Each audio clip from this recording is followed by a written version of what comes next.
Mummy papa 11 बजे की गाड़ी से आ रहे हैं। फ़ोन की घंटी तो सुनी मगर आलस की वजह से रजाई में ही लेटी रही। उसके पति राहुल को आखिर उठना ही पड़ा। दूसरे कमरे में पड़े फ़ोन की घंटी बजती ही जा रही थी। इतनी सुबह कौन हो सकता है जो सोने भी नहीं देता। इसी चिड़चिड़ाहट में उसने फ़ोन उठाया। हेलो, कौन? तभी दूसरी तरफ से आवाज़ सुनी। सारी नींद खुल गई। नमस्ते पापा। बेटा, बहुत दिनों से तुम्हें मिले नहीं, सो हम दोनों 11 बजे की गाड़ी से आ रहे हैं। दोपहर का खाना साथ में खाकर हम 4 बजे की गाड़ी से वापस लौट जाएंगे। ठीक है? हाँ पापा, मैं स्टेशन पर आपको लेने आ जाऊंगा। फ़ोन रख कर वापस कमरे में आकर उसने रचना को बताया कि मम्मी पापा 11 बजे की गाड़ी से आ रहे हैं और दोपहर का खाना हमारे साथ ही खाएंगे। रजाई में घुसी रचना का पारा एकदम 7वें आसमान पर चढ़ गया। कोई इतवार को भी सोने नहीं देता।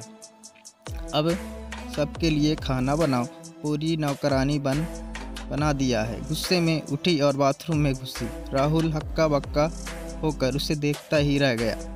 जब वो बाहर आई तो राहुल ने पूछा, क्या बनाओगी?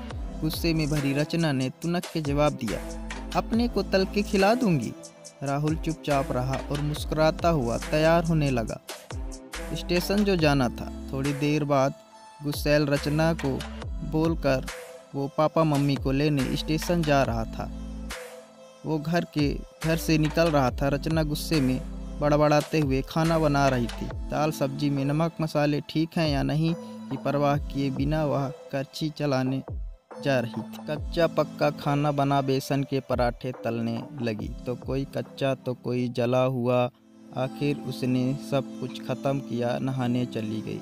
नहा के निकली और तैयार हो सोफे पर बैठ मैगजीन के पन्ने पलटने लगी। उसके मन में तो बस यह चल रहा था कि सारा संडे खराब कर दिया।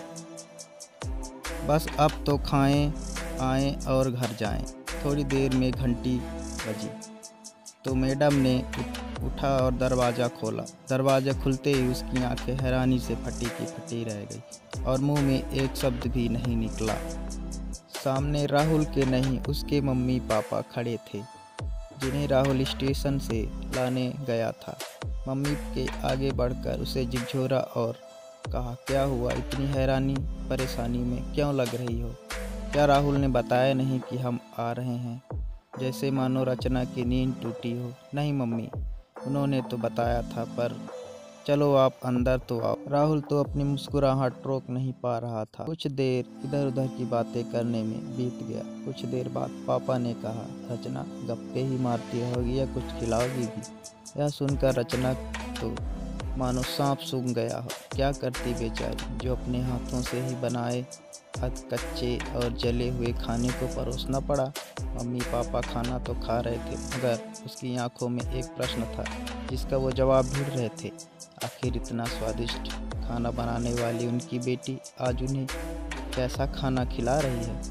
रचना बस मुंह नीचे किए बैठी खाना खा रही। मम्मी पापा से आंखें मिलाने की उसकी हिम्मत नहीं हो पा रही थी। खाना खत्म कर सब ड्राइंग रूम में आ बैठे। राहुल, कुछ काम है, अभी आता हूँ कहकर थोड़ी देर के लिए बाहर निकल गया। राहुल के जाते ही मम्मी, जो बहुत देर से चुप बैठी थी, बोल पड़ी, क्या हुआ?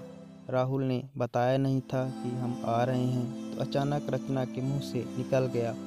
उसने सिर्फ यह कहा था कि मम्मी पापा लंच पर आ रहे हैं। मैं समझी उसके पापा मम्मी आ रहे हैं। फिर क्या था? रचना की मम्मी को समझने में देर नहीं लगी। ये मसला क्या है?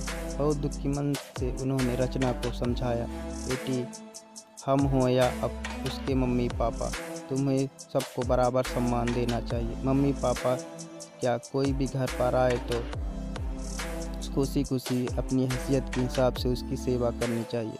बेटी, जितना किसी को सम्मान दोगी उतना तुम्हें भी प्यार और इज्जत मिलेगी। जैसे राहुल हमारी इज्जत करता है, उसी तरह तुम्हें भी उसके माता पिता और संबंधियों की इज्जत करनी चाहिए। रिश्ता कोई भी हो, हमारा या उसका, कभी फ़र्क नहीं समझना। रचना की आंखों में आंसू आ गए और अपने को शर्मिंदा महसूस कर उसने मम्मी को वचन दिया कि आज के बाद फिर ऐसा कभी नहीं करेगी। दोस्तों, कहानी कैसी लगी प्लीज़ कमेंट में ज़रूर बताएं। धन्यवाद।